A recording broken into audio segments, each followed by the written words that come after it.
Bonjour à tous, je suis Vincent, je suis l'un des vice-présidents de la confrérie d'Agenova, une association de trollball, comme vous le savez peut-être. Et je fais cette petite vidéo en tant que suite de la première vidéo de présentation qu'on vous a faite. On vous a montré vite fait ce que c'était les règles rapides et comment ça marchait, les points, tout ça. Là, je fais cette vidéo pour vous montrer les règles dans leur globalité, pour ceux qui voudraient découvrir un peu plus ce que c'est que le trollball ou pour tous ceux qui ont la flemme de lire le règlement. Alors, le trollball, qu'est-ce que c'est? Le trollball est un sport d'équipe d'inspiration médiéval fantasy qui se joue avec des armes en mousse et latex comme celle-ci, mais vous en verrez d'autres pendant la vidéo, excusez-moi. Ça peut jouer du coup avec des épées, des haches, des boucliers, des armes de lancer, des soigneurs, des nécromanciens, mais comme dit, tout ça je vous le présente après. Quel est le but, vous allez me dire? Le but, c'est déjà de se mettre sur la tronche. Déjà. Et deuxièmement, marquer des points. Enfin, essentiellement marquer des points. Et pour ça, on peut se mettre sur la tronche ou alors utiliser une balle qu'on mettra dans un embut. Tout simplement. Le trollball se joue sur un terrain de 15 mètres de largeur pour 30 mètres de longueur. Il y a un embut à chaque bout qui fait environ 1,5 m de largeur. Et avec du coup petite séparation au milieu pour bien présenter le milieu de terrain. Pour les modes de jeu, il existe deux modes de jeu. Il existe le mode au temps qui se joue en demi-temps de 10 minutes, passé par une petite pause. Et à la fin de ces 20 minutes de jeu total, c'est l'équipe qui a marqué le plus de points qui gagne la partie.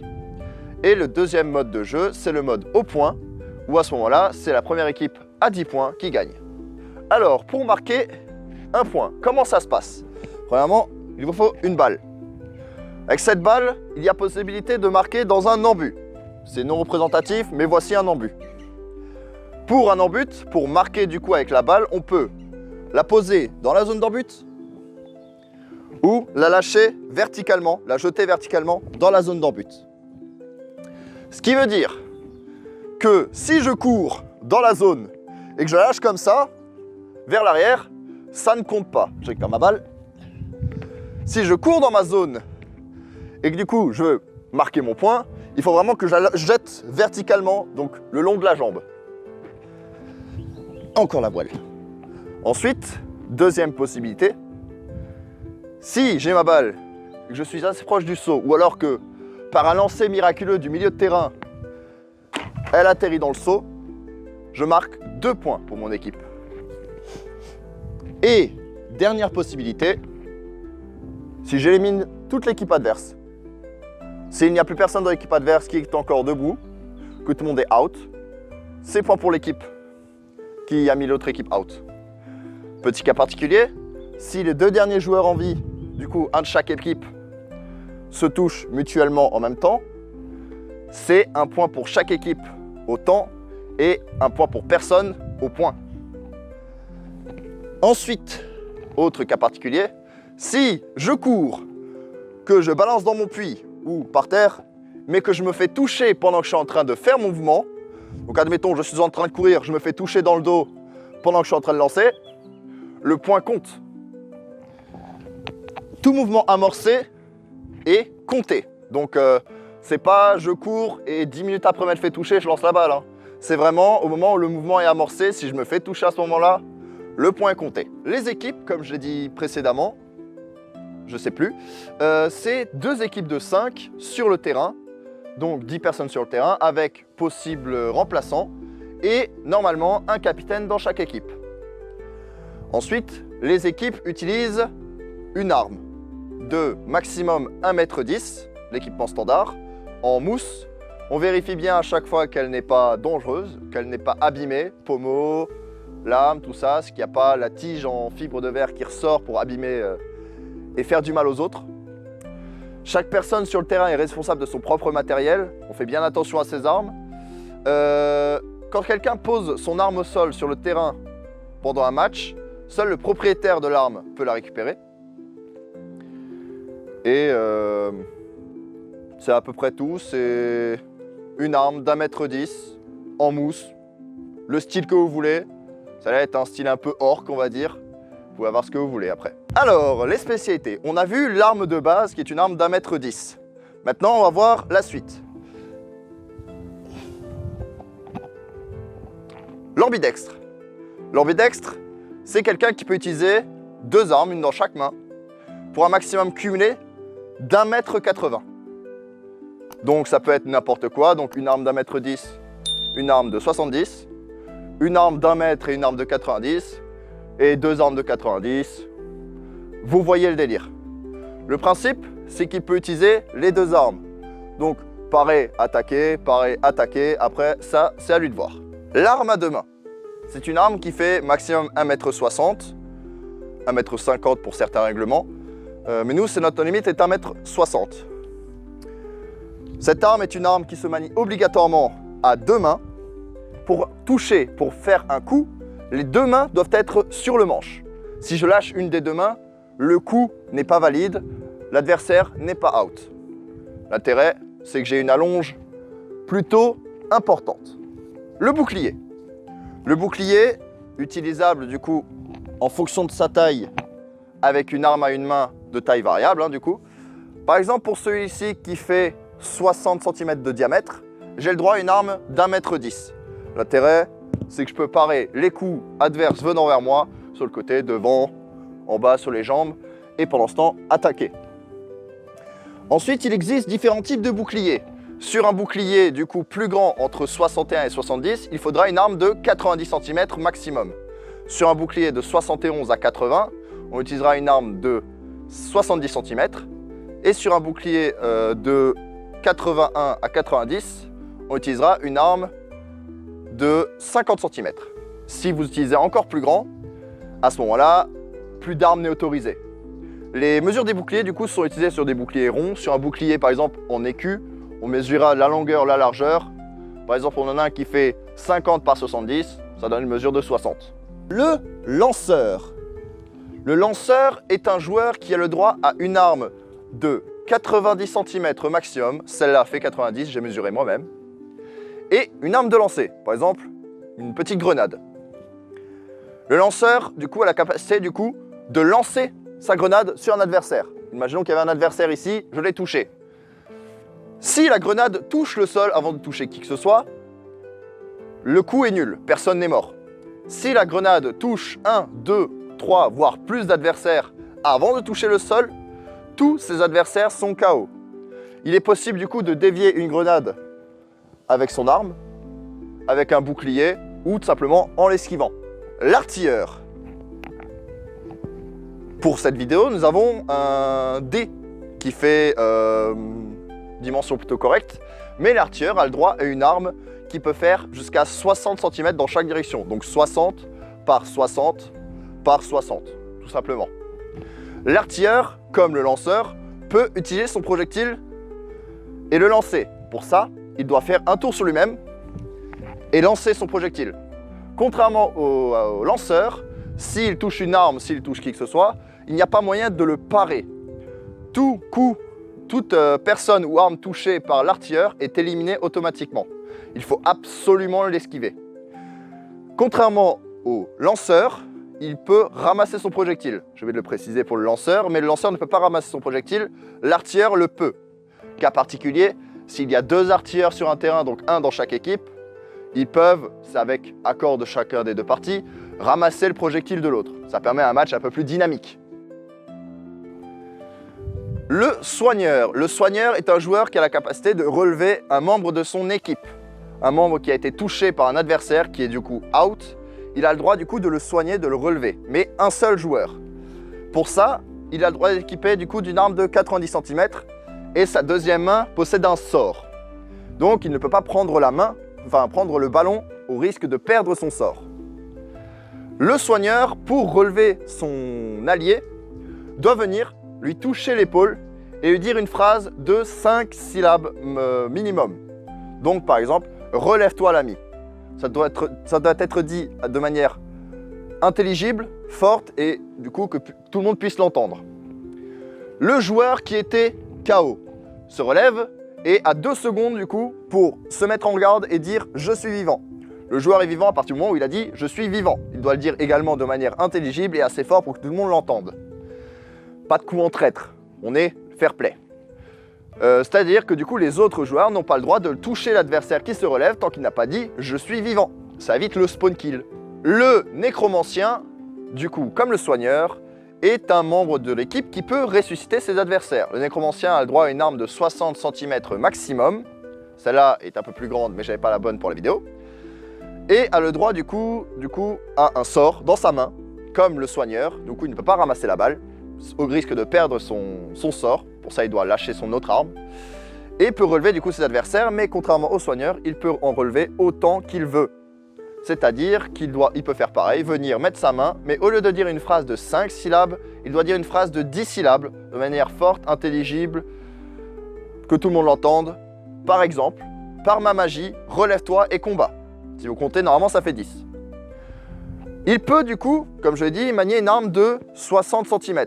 Mais ce n'est pas tout. Au lieu de prendre son arme de 60 cm, il a aussi également le choix de prendre une arme de lancer. Par exemple, la grenade. Mais tout comme le lanceur, une fois lancée, celle-ci est perdue. Donc, une fois que le nécromancien a lancé sa grenade, son arme de lancer, il n'a plus que son sort. Les coups. Alors, on peut mettre, pour toucher un adversaire, il suffit de mettre un coup. J'ai l'aide de notre community manager Aurélien pour cette vidéo. Pour mettre un coup, une touche suffit. Une touche à l'épaule, à la jambe, au dos si on y arrive, si on passe dans le dos. Les pieds aussi comptent également. Mais il y a certaines zones qui sont totalement interdites. Donc tout ce qui va de la gorge, du cou, jusqu'à la tête, interdit. Dans ce cas-là, par fair play, l'adversaire est éliminé malgré tout, mais moi aussi je serai éliminé. Si je le touche dans les parties, éliminé aussi, ça se fait pas. Par contre, chez une femme par exemple, si je touche la poitrine, ce n'est pas un coup interdit, mais on évite de le faire, c'est mieux, ça peut faire mal. Un autre coup interdit, les stocks. Il y a des barres en fibre de verre ou autres fibres dans ce genre d'arme pour les rendre rigides. Ça peut faire très très mal, surtout si l'arme est abîmée, c'est pour ça qu'on les vérifie. Donc les stocks interdits, la tête interdit, les parties intimes interdits. Si je me fais éliminer, je suis out. Le truc à faire, c'est de gueuler out. Tu peux lever la main en même temps, que tout le monde te voit qui gueule, pour bien prévenir tes adversaires que tu ne peux plus les aider, tu ne peux plus jouer. Et dans ce cas-là, je mets un genou à terre, l'épée à l'envers de préférence, on évite de toucher le sol, c'est mauvais pour les armes, et je suis éliminé. Si vraiment les conditions médicales t'empêchent d'être à terre, dans ce cas-là, tu restes bien droit, bien statique, et l'épée à l'envers. S'il n'y a pas de soigneur sur le terrain, et que tu es au bord du terrain, tu peux sortir du terrain.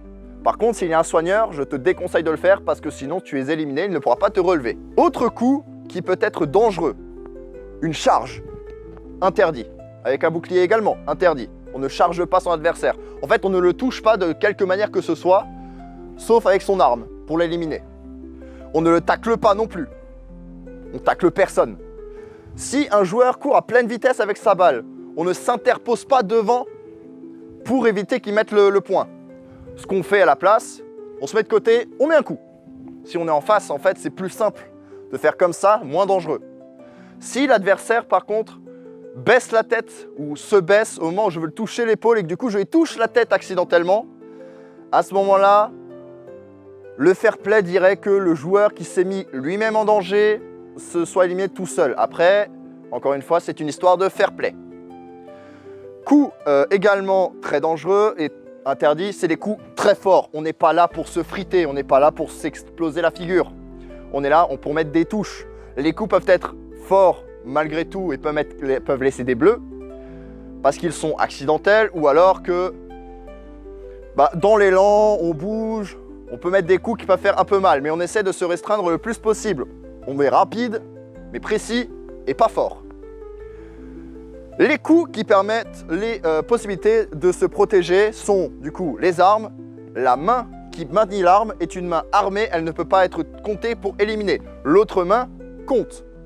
Si je porte le ballon ou le bouclier, l'autre main est également armée. En fait, à chaque fois qu'une main est équipée d'une arme, elle est armée, elle est immunisée. Il faut toucher à partir du poignet et au-delà. La balle. Comment se manie la balle? La balle, du coup, on utilise régulièrement une balle de rugby. Quand on possède une arme à une main, donc une arme d'un mètre 10 maximum, je peux prendre mon arme, ma balle, avec mon autre main. La lancer à mes coéquipiers, leur faire des passes quoi, la jeter par terre, la poser dans l'embut, dans le seau. La seule chose que je n'ai pas le droit de faire, c'est de la lancer sur mes adversaires ou de la lancer en dehors des limites du terrain. Ceci est une bordure de terrain. Pour prendre la balle, un joueur qui a une arme d'1,10 m peut prendre la balle tranquillement, comme il veut, par terre. Il ne peut pas la prendre à un adversaire. Mais par contre, un joueur qui a une arme à 2 mains doit obligatoirement déposer son arme. Un joueur qui est ambidextre doit déposer l'une de ses armes. Pareil pour le bouclier. Un lanceur doit soit déjà avoir lancé sa balle, son arme de lancer, ou lâcher son arme s'il préfère garder son arme de lancer. L'artilleur doit ne pas avoir son objet de lancer en main.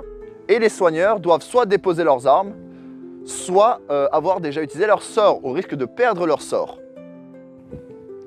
Donc, vous avez vu, on peut faire plein de choses avec la balle. Mais il y a encore d'autres particularités, d'autres règles qu'il faut connaître. Par exemple, je vous ai montré, c'est une bordure de terrain. Si je mets un pied dehors, je suis mort. Éliminé directement. Un pied, 2 pieds, le droit de mettre les mains dehors, ça pose aucun problème. Si la balle tombe malencontreusement en dehors du terrain, si j'arrive à la récupérer du bout des doigts, sans mettre les pieds en dehors de la limite, la balle revient en jeu. Si par contre, la balle est trop loin pour être cherchée, il faudra finir l'engagement en éliminant son équipe adverse. Je vais juste récupérer la balle. La balle, interdit de la cacher. Sous ses vêtements, dans son dos, tout ça. Elle doit être visible. Après, si vous courez comme ça et qu'on ne la voit pas trop pour le moment, c'est pas que vous la cachez. C'est malencontreux.